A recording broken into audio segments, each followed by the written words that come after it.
This imbalance is neither sustainable nor just.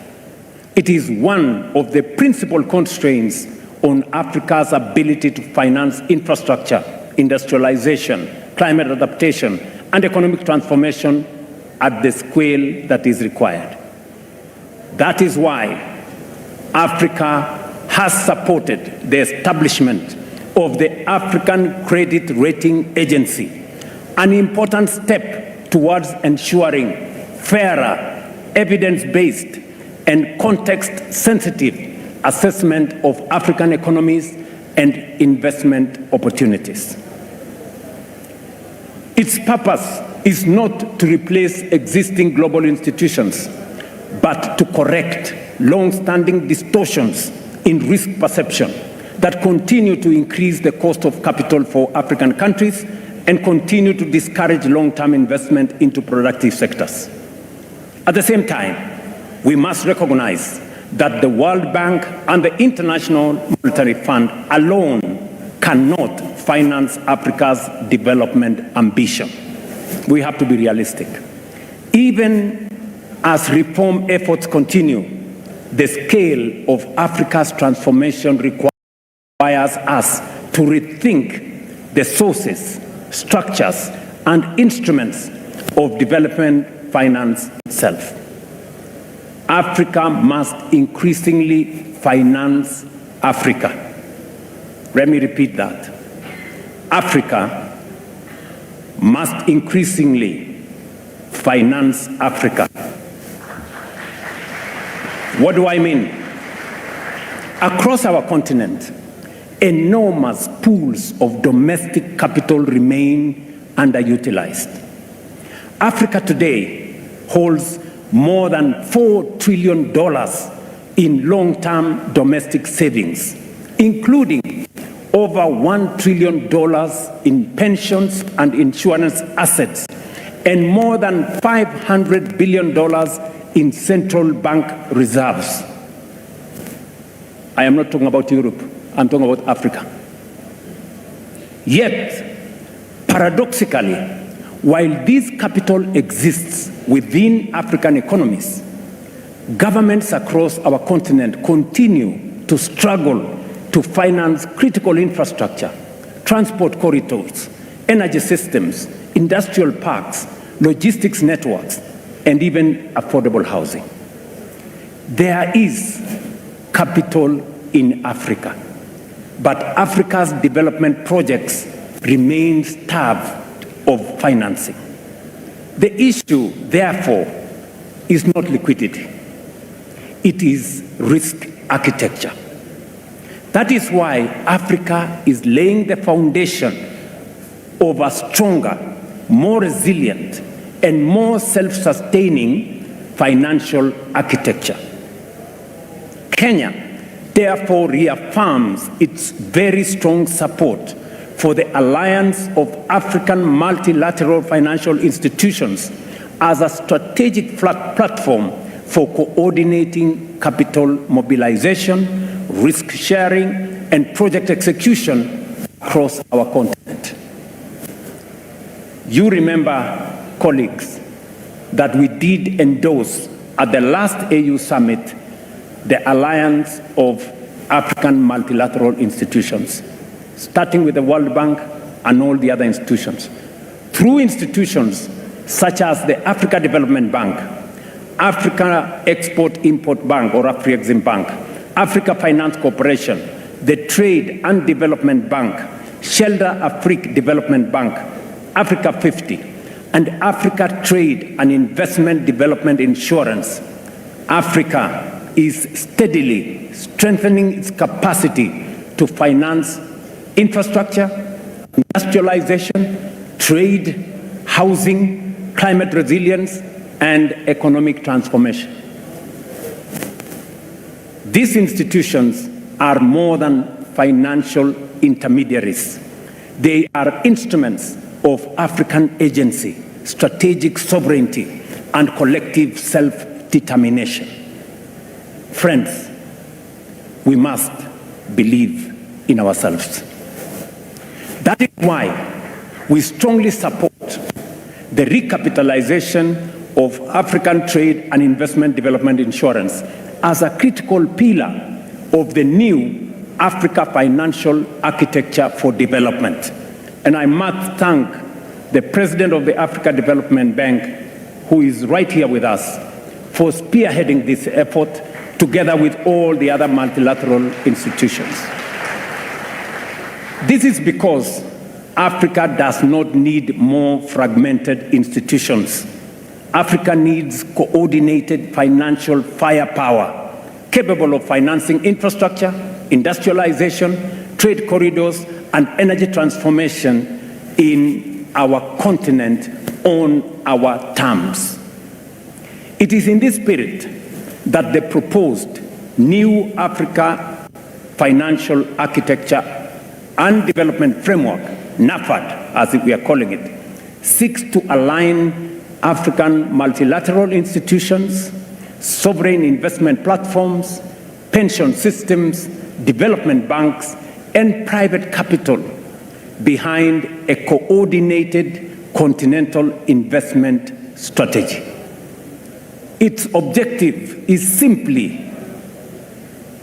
but transformative: to retain more African savings within Africa and channel them into productive, bankable, and transformative sectors of our economy. NAFAD is designed to unlock long-term domestic institutional capital by creating credible project pipelines, harmonizing investment frameworks, strengthening regional capital markets, and establishing mechanisms that de-risk strategic public investments. By lowering risk and risk perception and improving project preparation, African pensions and insurance funds will be better positioned to invest confidently in infrastructure, industrialization, energy, housing, and regional connectivity projects across our continent. And by the way, I am still talking about resources that are African, our own resources. Ultimately, NAFAD represents Africa's collective effort to build financial sovereignty by aligning African institutions, African savings, and African capital markets behind Africa's development priorities. And Kenya has already begun implementing the elements of this vision through the establishment of the National Infrastructure Fund, a platform designed to mobilize long-term domestic capital into strategic national projects. Already, our new National Infrastructure Fund has mobilized approximately $1 billion in the last 4 months, demonstrating the enormous potential that exists within African economies themselves. And this is money we have just mobilized here in Kenya. As government, we are deliberately partnering with the private sector to build confidence, reduce risk, and crowd in investment into transformative public infrastructure. Our objective is simple: to create credible mechanisms through which private capital can participate securely and profitably in Africa's growth story.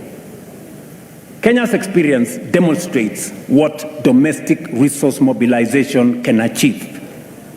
Over the last 3.5 years, we have mobilized nearly $4 billion locally for our affordable housing program. Through innovative domestic financing mechanisms, we are investing in housing, creating jobs, supporting enterprise, and expanding home ownership, while restoring dignity to millions of Kenyan citizens.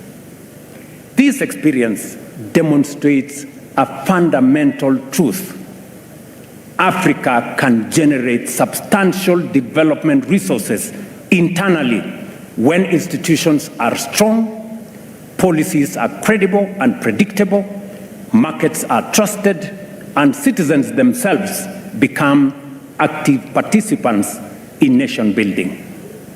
Excellencies, infrastructure development remains one of the most decisive foundations of Africa's economic transformation and continental integration. Africa's infrastructure financing gap continues to constrain productivity, continues to increase the cost of trade, weaken industrial competitiveness, and fragment markets across our continent. According to the Africa Development Bank, Africa requires between $130 and $170 billion annually for infrastructure investment, with financing gaps estimated at between $70 and $100 billion every year. Bridging this gap will not happen through public borrowing alone. It requires innovative financial instruments, blended finance mechanisms, de-risking facilities like the one I have talked about, and strong public-private partnership capable of unlocking institutional capital at scale. But the broader challenge before us is continental. We must accelerate investment in transport corridors, in ports, rail systems, roads, aviation connectivity, and integrated logistics ecosystems capable of binding Africa together into one competitive economic space under the Africa Continental Free Trade Area. Because Africa cannot trade effectively with itself while its economies remain disconnected from one another. Connectivity is not merely about infrastructure. It is about competitiveness.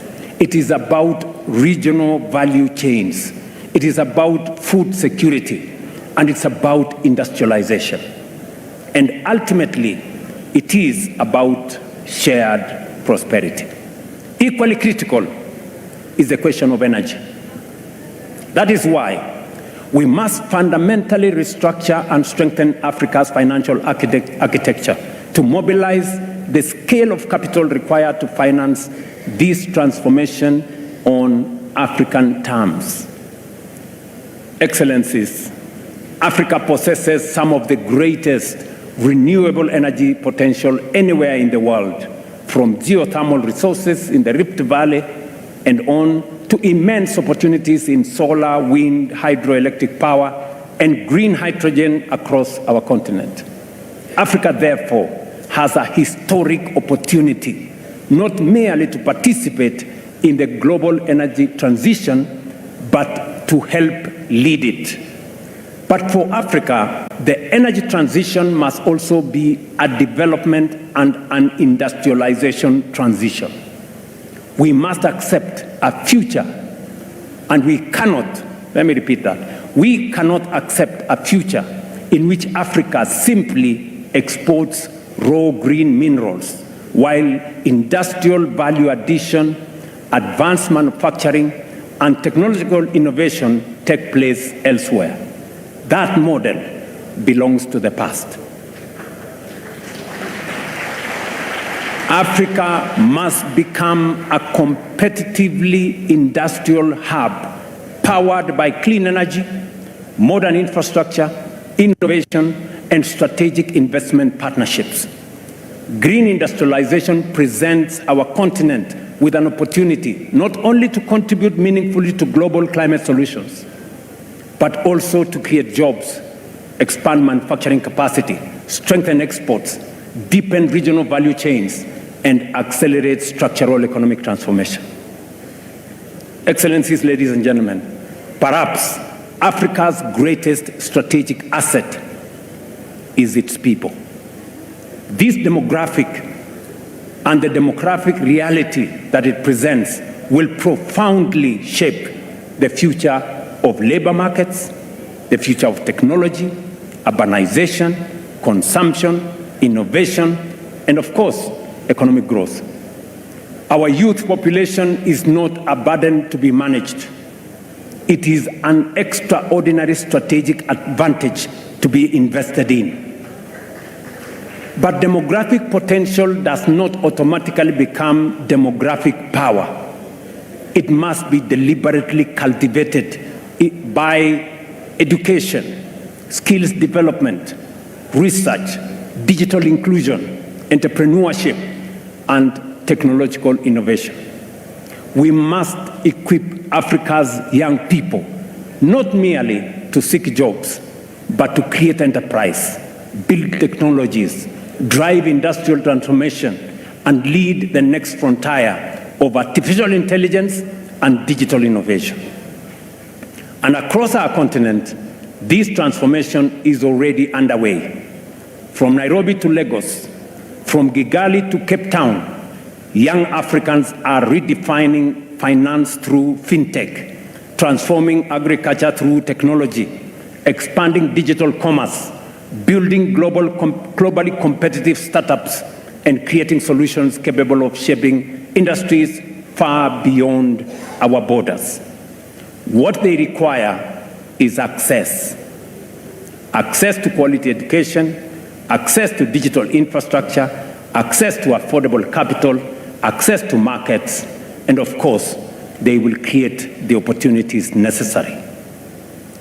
Ladies and gentlemen, none of these ambitions can be fully realized without peace, stability, and effective multilateral cooperation.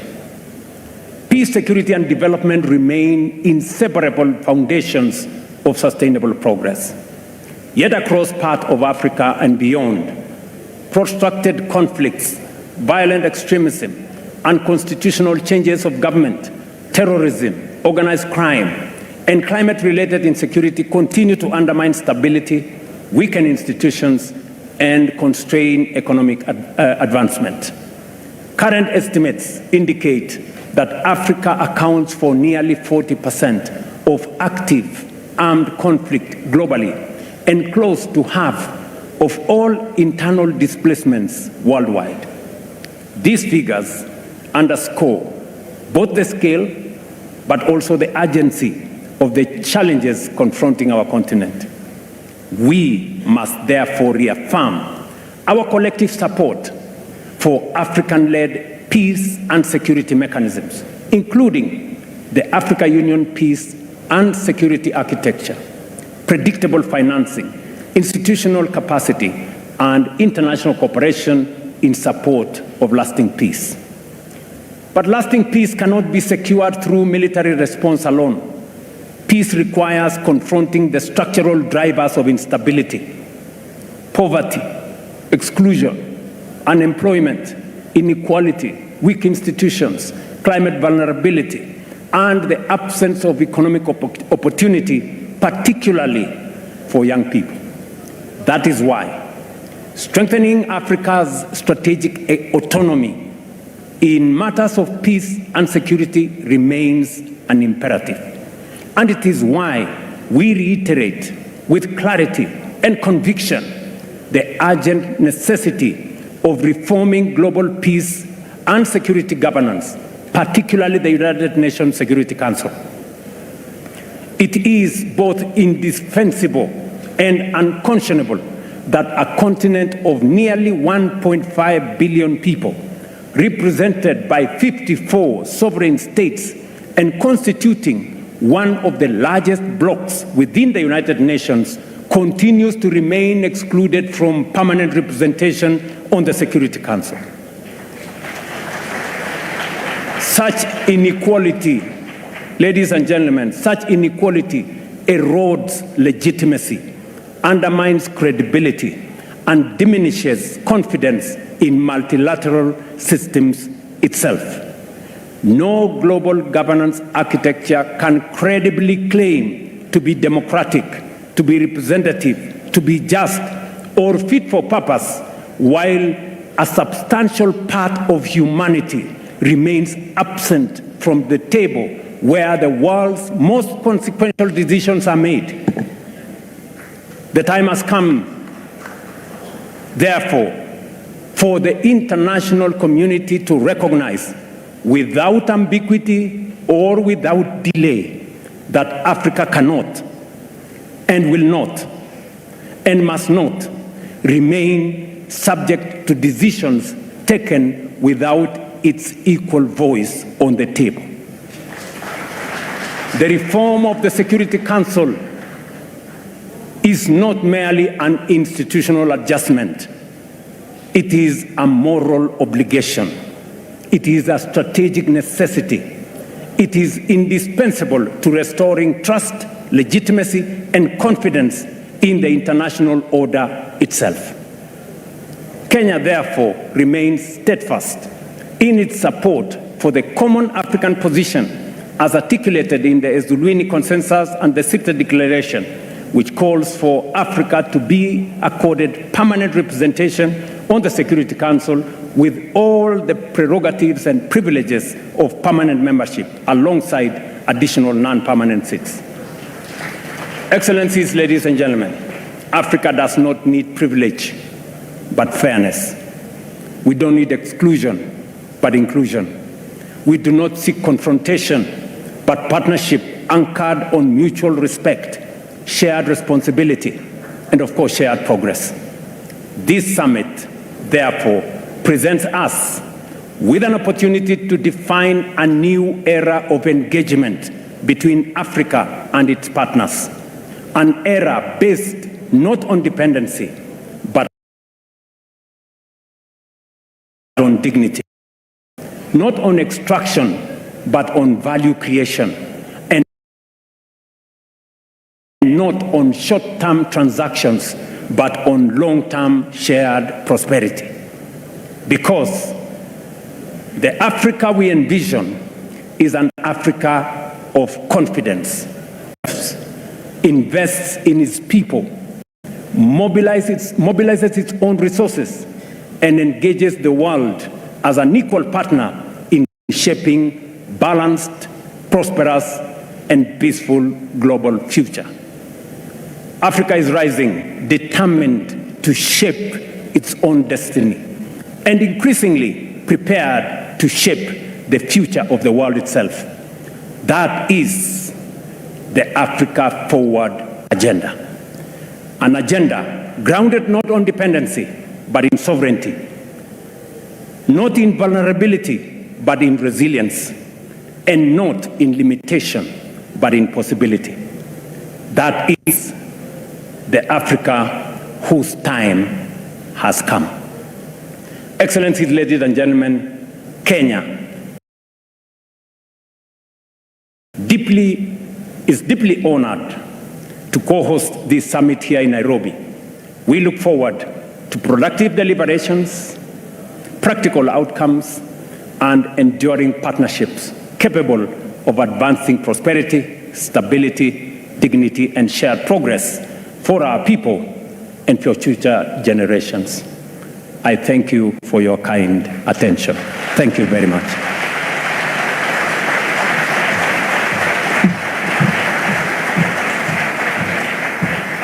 Thank you, Your Excellency, for the warm welcome and for reinforcing Africa's economic position today and the importance of partnerships such as the Africa-France partnership. Asante sana, Your Excellency.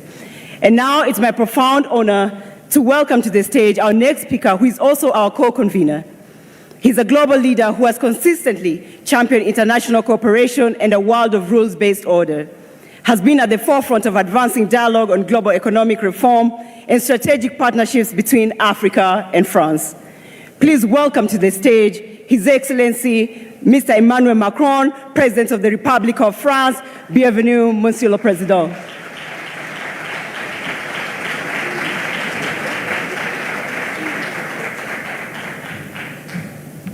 Thank you so much.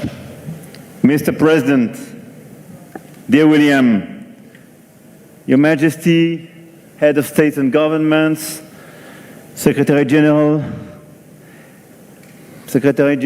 of Permanent Commission of the African Union, Secretary General of Francophonie, ministers, ambassadors, entrepreneurs, ladies and gentlemen, Asante sana, Mr. President.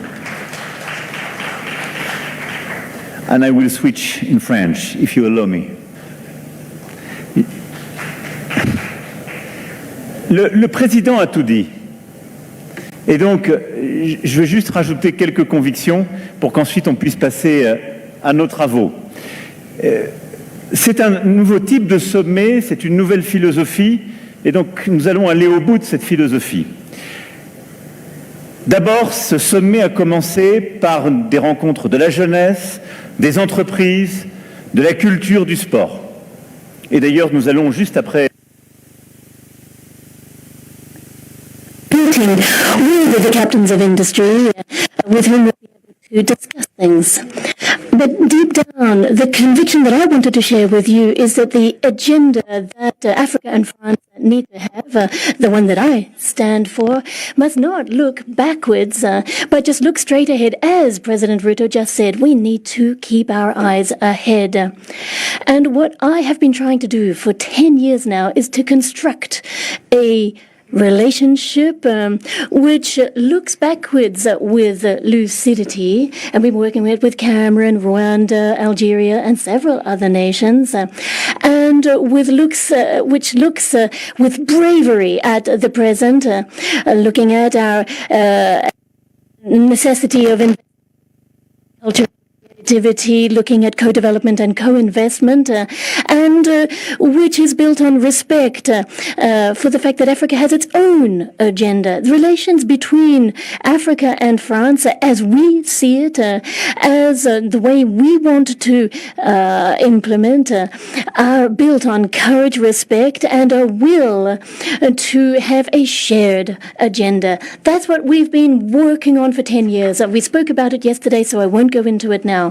Why am I so convinced that this is the right way 10 years down the track? Because the challenges of Africa and Europe are shared challenges. We all want peace, prosperity, sovereignty. Europe has always been fighting for this, and after the Second World War, the EU was built on this struggle for peace and sovereignty, and now the European agenda is indeed one built on strategic autonomy so as not to depend on American or Chinese power, and when we want to defend the rule of law, international law, we believe in equality, in equal footing trade relations. We defend the climate. That is what Europe is all about.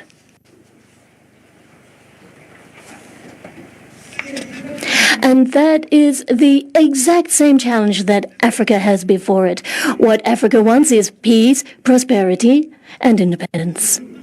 And deep down, this partnership that is embodied here in this Africa Forward Summit is a bond between Africa and Europe. This is what France is working for: peace, prosperity, and this strategic independence. It's a very powerful thing, and if we can do this, then it will enable us to reconstruct together a multilateral order that has been thrown into upheaval, been jeopardized, affects all of us, and deep down this can be a strong basis for moving forward together. And in terms of peace, I don't want to repeat what President RUTO said. Peace is going to require African unity, and I really firmly believe this, and I'm delighted to see so many of my brothers here, heads of state and government from so many nations who have come to Nairobi. I know that you're all very busy, so I'm very grateful to you for making this, because it really does share this image of a united continent, from Maghreb right down to the Indian Ocean, the south of the continent, Western Africa, Central Africa, and Eastern Africa. Remember, all of these different parts of Africa, given that it is so large, are all part, nonetheless, of one continent with a shared agenda. Which means that if we want to be beside you, it means that we have equal representation, better representation for Africa in international instances such as the UN, the financial institutions, and we want it represented in the Security Council of the UN. as we have also been fighting for Africa to have a permanent seat at the G20. We've been fighting for this for years, and we've now made it a reality. And we are fighting for an agenda, along with the Secretary General. We've been talking about this for an African UN presence, which will be all the better placed to defend its own peace and security operations, particularly through the UN missions. We hope to see all the wherewithal given to Africa to ensure its own sovereign security. The African continent needs better representation, and Africa has the capacity to build on its strengths. So what we stand ready to do is assist you financing that with a reworked security arrangement which is respectful of the sovereignty of each African country, but never eclipsing each nation's sovereignty. And I'm delighted to hear from your introductory remarks a moment ago that we can build together a shared agenda to overcome the peace and security challenges that we face, and continue to work together so that the whole of the UN can move forward on a more equitable basis. Prosperity next. With President RUTO, I was discussing this. I think that he is absolutely right when he's talking about the prosperity of the continent. It's clear, it's simple. Now, what I'm offering is not to offer assistance. Those days are behind us, and we know that there are budgetary challenges in some instances, security challenges in others. These are realities that we need to be realistic about, but we need to rethink our North-South relations, and we need to look with lucidity at all of the cross-cutting benefits that Africa can derive from its diaspora. Those who are working very, very hard in many, many of our countries and send remittances back home are another important lever that we must not overlook. But the main notion I want to focus on is co-investment. What is co-investment able to achieve? It means investing in human capital, the young talents in Africa, in a formal economy. One of the major difficulties here is too much of the African economies that are underneath the tip of the iceberg is informal economy. It's about time we brought them into the value chains and to structure your agricultural sector and your industrial sector in such a way that it will be stronger than ever, so that Africa will no longer be seen as a place for rare earths and other resources to be extracted, but rather to be a partner. So we are working towards a transformation of investment relations, investing in value chains, energy, sustainable development, building on your strengths and your youth and your talent. And this is what the Business Roundtable is hopefully going to enable us to structure by looking at investing in AI, health, the blue economy, and sustainable agriculture. So what we need to do is look at the partnership that we want together through a logic of investment. And this is where we see this agenda of prosperity and sovereignty altogether.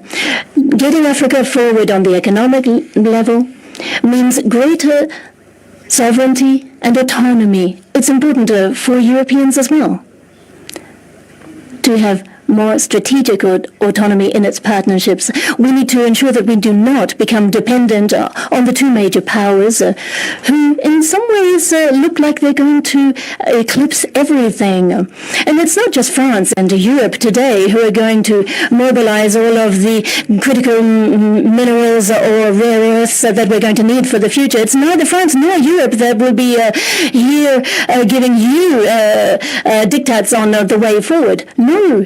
those days are way behind us. No, the European agenda has every interest in seeing you march strongly towards a sovereignty and autonomy, because they're the same goals that we have. And if you are successful in this hunt for sovereignty, be it with agriculture, with economy, or wherever, then you are also offering more solutions to us. So your success is our success. So when you invest in your populations and have them succeed, that means fewer people fleeing poverty. And so this again is our success and your success hand in hand. So here what I want is for all of us to take a leap together. This is not an agenda which is univocal, which is top-down from Europe to Africa. No way. It is an equal footing partnership built on mutual respect. And we're going to build this together with respect, lucidity, and courage. And that is why, if we're going to be successful in this, we need business leaders, and that's what we announced yesterday. And this is a big first, 23 billion euros of investment in the private sector. These are for industry, for firms in the fully private sector companies in Africa. These 23 billion euros of investment is 14 billion for French firms in Africa, 9 billion in investments for African businesses on our continent. On your continent. And so this, we're hoping, will be the jolt that we need to inject more momentum into the process. All of this is going to, as President RUTO said, be based on quite simple things. A new partnership, a new vision for managing resources, for sustainable agriculture, for having tax and financial policies that are more consistent. It's also going to mean that we can mobilize international funding better, be it the World Bank, be it with the IMF and with other international, with special drawing rights, with all kinds of mechanisms and debt restructuring that can move us all forward. So it's a true strategy for guaranteeing peace, and that is why the ITD here in Nairobi is so important. We're going to be able to work with you, with the ATD, so as to move forward, so that ATD can play its full role continent-wide, and in this way prove successful. This strategy is a whole new paradigm shift, and it's going to require a new financial paradigm shift. And this is all part of our shared strategy. Other than that, I would say President RUTO said what I wanted to say, that I think this summit embodies our new partnership, and I think he said it better than I ever could. So I want to endorse what he said. In a moment's time, we will be meeting with business leaders, and we'll be discussing growth. We'll be discussing finance and investments, and then after that, we're going to have the outcome of this Africa Forward Summit with the declarations of those investments. And then together with President RUTO, we're going to bring to the G7 in Evian, on behalf of all of you, the message from this forum. And then throughout the year, at the IMF, World Bank, at the UN, we are going to showcase and push this shared agenda. And that is why this summit, in my opinion, is going to enable us to jointly set forward our upcoming path. So I don't want to take up any more of your time, dear ladies and gentlemen, but I just wanted to extend my thanks to President RUTO for agreeing to host this outstanding summit here in Nairobi. And I'm delighted to be here with you, with my brothers and sisters from all around Africa. And I'm looking forward to working on all of the input that we can pool, your strengths, your energy, so that we have a new African-French partnership This agenda for peace and prosperity is something that I truly aspire to. And it's something that, with a lot of respect and humility, that I want to put at the service of this continent, the world's youngest continent. And even last year, we saw had the strongest rate of growth from around the world. So it's not only the continent of the future, it's already a power and a strength in the world today. And I am proud to be standing at your side and to try humbly to build with you this agenda in which we will be investing heavily. We want to work with you. Long live friendship between Africa and France. Thank you.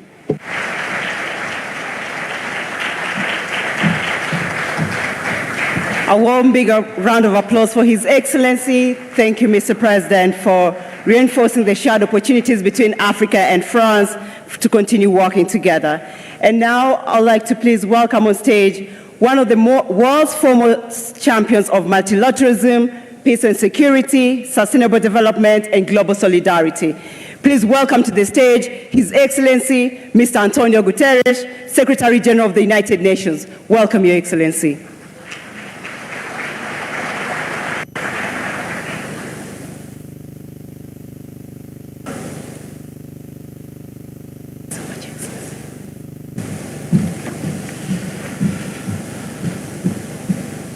President William Ruto, President Emmanuel Macron, congratulations.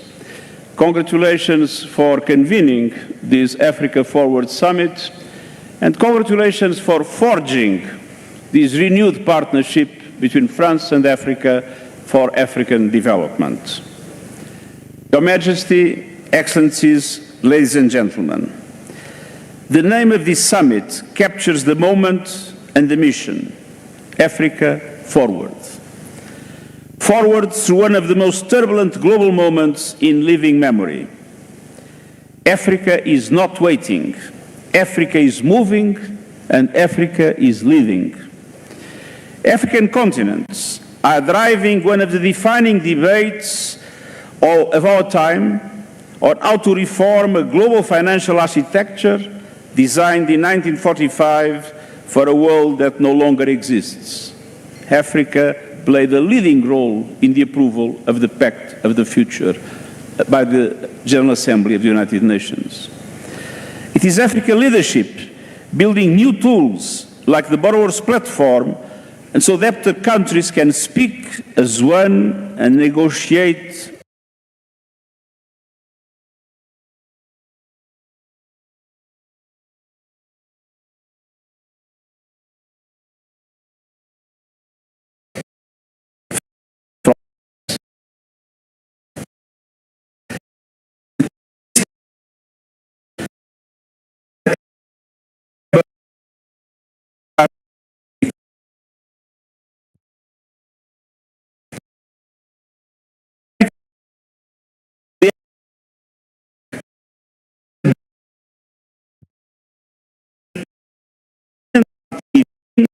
utilizing African resources for African priorities and prosperity.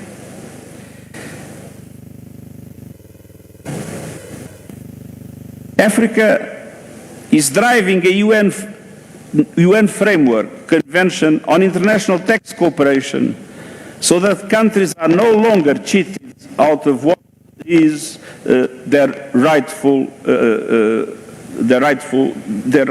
what is rightfully theirs. And I want to praise the African leaders that have understood that it's absolutely essential also to do everything with the adequate policies and strategies to mobilize a much stronger share of national resources in order to be able to accelerate the development of the continent. And it is African leadership, alongside the small island states and other developing countries on the front lines, that has placed the climate emergency where it belongs, at the center of the global agenda. This is not a continent waiting for solutions, this is a continent producing them. But let us be honest about what stands in Africa's way. A global system designed without Africa and still largely operating without Africa, perpetuating century-old injustices. A continent of more than 1.5 billion people with no permanent seats on the UN Security Council, as was referred by President William Ruto. Without the voice, the representation and decision-making power it deserves inside the international financial institutions that shape this economy, it's not Africa that loses, it's the world that loses the fact that the voice of Africa is not conveniently taken into account. Meanwhile, as we all know, official development assistance is collapsing. Aid budgets cut, partnerships unwound, commitments walked back just as the need is greatest. So this is not only a financial crisis, this is a crisis of solidarity. Take climate change. Africa did not cause it, yet the continent is warming faster than the global average, bearing the harshest consequences in displaced communities, lost harvests, and economic shocks. Today's global energy turmoil, volatile fossil fuel markets, fragmented trade is deepening fiscal stress, inflation, and stunted development across the continent. Africa must be at the center of climate justice. The continent holds 60% of the world's best solar potential and receives 2% of global clean energy investments. With the right finance, Africa could generate 10 times more electricity than it needs by 2040 entirely from renewables. Yet, 600 million Africans still live without electricity. And 1 billion still rely on unclean cooking, a crisis that takes 800,000 lives a year, mostly women and children, mostly out of sight. And on average, the continent faces borrowing costs twice as high as OECD countries as an average, draining resources that should be building the future. That is not a market verdict on Africa. It is a verdict on the injustices of the system. The continent also holds extraordinary reserves of the critical minerals the green transition depends on. For too long, the pattern has been the same. Africa's resources have been extracted, the value captured elsewhere, the environmental damage left behind. The United Nations panel on critical energy transitions minerals points the way. Fair value chains, in-country processing and manufacturing, transparency, environmental and human rights standards, and meaningful benefits for affected communities. No more exploitation, no more plundering. The people of Africa must benefit first and most from the resources of Africa. And going back to climate change, adaptation must no longer be an afterthought. The adaptation finance gap must be closed. Africa is paying an enormous price in relation to the devastation caused by climate change, and Africa has been denied the resources and the capacities able to protect their populations and their infrastructure in these circumstances. Climate finance with justice is a must in today's world. Excellences, Excellencies, this summit is about a new partnership which has been reinvented. Partnership on an equal footing, based on complementarity and mutual benefits. This means that we must co-invest in industries that have been created by Africans. Strengthening universities and African research institutions, developing African capacities in terms of artificial intelligence so that AI can be shaped by African data African languages, African researchers, and African leadership.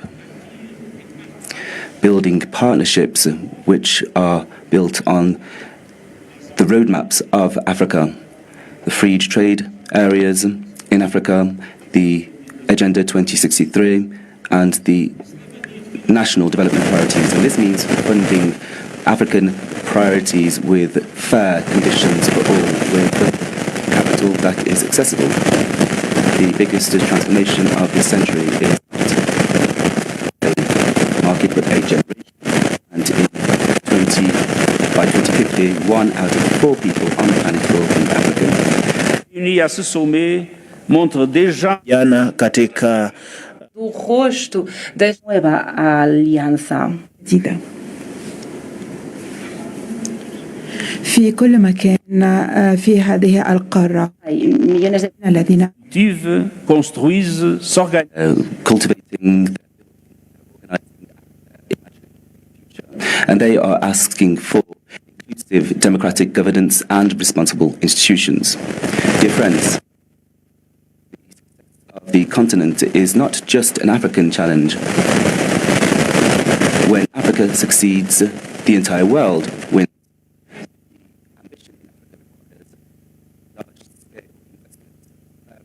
International systems and partnerships built on mutual respect. Together, let us move forward with Africa, with trust, solidarity, and the hope of a shared future. Thank you very much.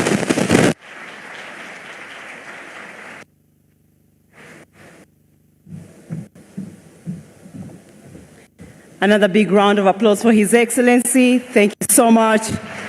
And now I'd like to welcome our next speaker, who is a distinguished African diplomat, currently leading Africa's premier continental institution. He's a steadfast champion of continental integration and multilateral cooperation. Please welcome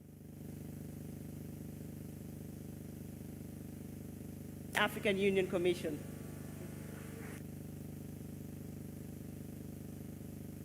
Monsieur William RUTO, président de la République du Kenya, Excellence Monsieur Emmanuel Macron, président de la République française, co-initiateur du sommet Africa Forward, Excellences, Mesdames et Messieurs les chefs d'État et de gouvernement, Excellences, Monsieur le secrétaire général des Nations Unies, Mesdames et Messieurs. D'emblée, j'aimerais adresser nos remerciements au Kenya pour l'accueil de cet important événement. À travers cette rencontre, le Kenya et la France souhaitent impulser à l'Afrique une dynamique de progrès. En effet, l'Afrique doit se positionner pour peser sur les décisions globales. La géopolitique internationale est perturbée. L'économie mondiale vacille. Le multilatéralisme et la sécurité collective sont remises en question. Dans ce contexte incertain, notre continent se doit d'être aux avant-postes de l'alternance. Il est indéniable que l'Afrique possède des atouts majeurs: démographie et jeunesse, terres et ressources minières, énergie renouvelable et hydrocarbures. En effet, transformer le continent résidentiel the transformation of these assets into advantages, diversifying our economy. This is part of the recipe for success. Excellencies, ladies and gentlemen, it is possible to welcome technology at a lower cost to train young people and our women. Energy will be the major factor. The competitiveness of our economy will require affordable capital. It is estimated that $690 billion, with 80 billion of illicit financial flows and 115 billion in annual additional costs.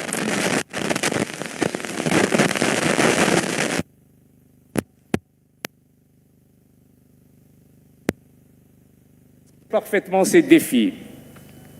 Les solutions viendront de la cohérence de nos politiques, de l'engagement sans réserve de nos États membres et de la stabilité à travers le continent. Les institutions multilatérales sont appelées à être proactives. more balanced partnerships, and the cost of development are fundamental principles of global governance. Africa stands ready to take on greater responsibility on the international stage and in particular in the global south. Excellencies, ladies and gentlemen, peace and stability are an important challenge on the continent. Security must no longer be an obstacle to investment on our continent. It is therefore imperative to ensure that we do this without hesitation.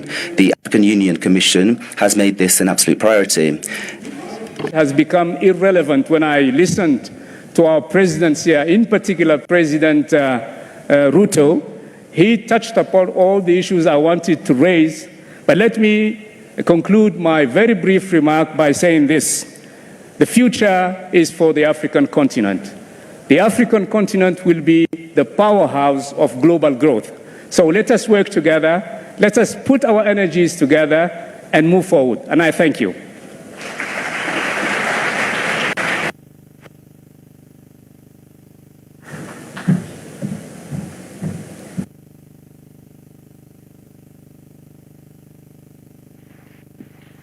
Your Excellencies, please allow me to briefly highlight the high-level roundtable discussions that will continue throughout the day.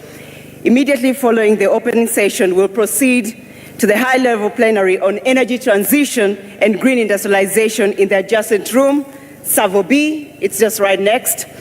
This will be followed by a high-level working lunch session on the reform of the international financial architecture, Savo C. Following the lunch working session will be a plenary on peace and security. Thereafter, we will then transition into parallel roundtable discussions on artificial intelligence and digital technologies, blue economy, health, and agriculture. In parallel, there will also be a special session on Congo Basin Climate Commission ahead of the closing ceremony. To ensure the smooth flow of the summit proceedings, members of the organizing team will be available throughout the venue to provide guidance. Excellencies, distinguished ladies and gentlemen, please give a big round of applause to our open plenary speakers. Thank you. Thank you. Thank you very much. God bless Kenya. God bless Africa. God bless France. Asanteni sana. Allow me to hand over to Mr. Mike Gitonga.